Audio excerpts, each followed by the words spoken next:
Hi friends, I'm Anna Helman. Thanks so much for joining me today. Now, if you like to use die cutting in your paper crafting projects, I'm right there with you. I absolutely love to use die cuts in my projects. When you're die cutting, do you ever have one of these two problems?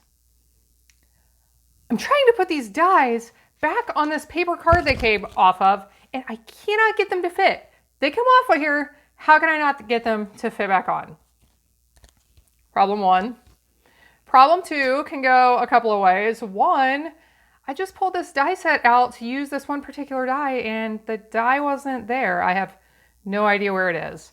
Or you find a die laying on your craft table somewhere in your craft area and you're like, I have no idea where this die goes back. I don't know which set it came out of. I don't know where it belongs. I have one quick tip to share that can solve both of these problems. And in the meantime, I'm also going to be showing you a couple of different ways you can store your dies. So if you don't love the way you store your dies right now, watch along and you'll see a couple of ideas that might help you.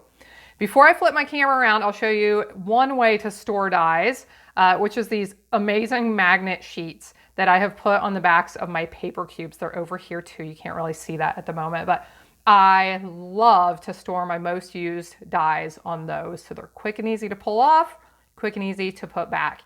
If you're interested in some of these different ideas, I'm going to put links in the video description below that you can take a look at. Now, I'm going to flip my camera around. We'll look at this quick tip to help save you some headache in your craft room. Here you can see two die sets. I'm going to share the tip with you really quickly for how to solve some of your problems when you're die cutting. Now, I like to store most of my dies on these magnet cards. We will look at those in just a moment and I'll mention those, but let me share the tip with you right now.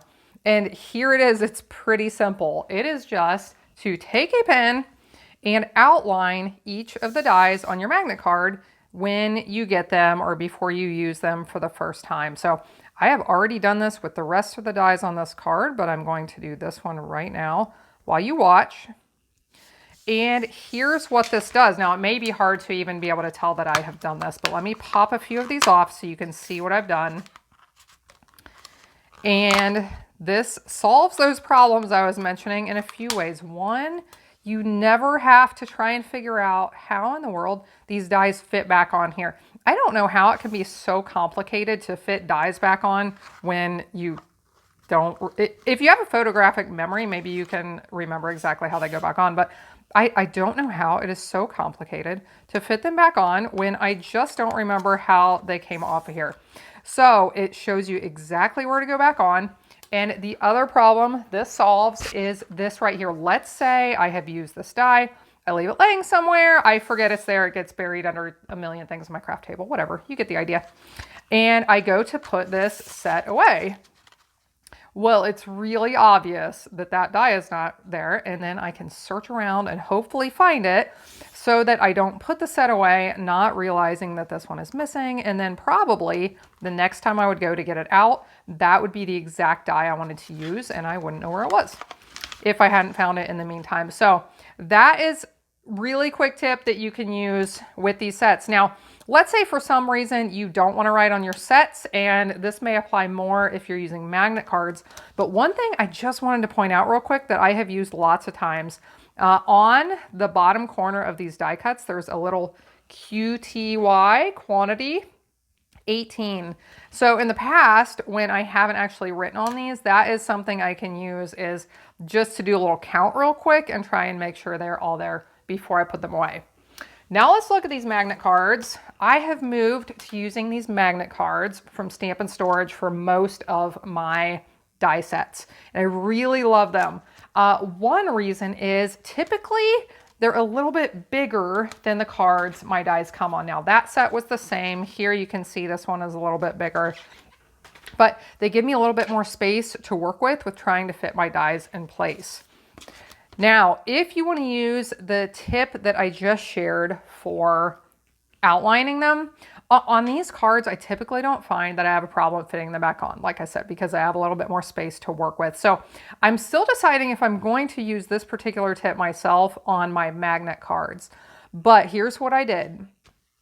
I used a chalk marker, and I'll talk about using a chalk marker and a paint marker both. I think there are pros and cons to using each of them, but both are options to outline them on here. So I have outlined all of these except for this one right here. Now you could outline right up against these if you want to. I decided to go out a little bit just so I wasn't painting all over my dies. Not that it would really matter. But that is what I did. And now after I use one of these, I will know exactly where to put it back. And like I said, when I go to put these away, if I see, oh, hey, there's a big open space, I need to find that die before I put it away. Don't have to try and remember, you know, if I take the whole die set off at one time or a lot of it, I know exactly where to put all of those back. Comparing the chalk marker and the paint marker, I'll tell you why I decided to use a chalk marker, which is removable. And that is because I don't keep all of my die sets for a long period of time. Sometimes I keep them while they're in stock and then I get rid of them once they're retired. And I typically don't use them in my demonstrations anymore. So I used a chalk marker so that when I part ways with a particular die set, I can erase those marks and reuse my magnet cards on another set. But here is a downfall of using the chalk marker. It is removable and it can wipe off. So just with my finger, if I push against it, it will come off. So I don't see a problem with that. I just know when I lift these off, I just need to be careful, try not to rub those lines off. And even if part of it does get wiped off, it's not a big deal if I can still see most of the rest of it. Now, if you want to do this, but you want to keep them there permanently, use these cards for a long time for the same die set, I would suggest using a paint marker or I have a whiteout correction pen, something like that, that is actually going to stay there and not get wiped off. One more tip on these, let's say you don't want to do the outlines, but you do want the number of how many dies are supposed to be on this card. Just write it down there in the bottom corner and that will help you count real quick before you put them away.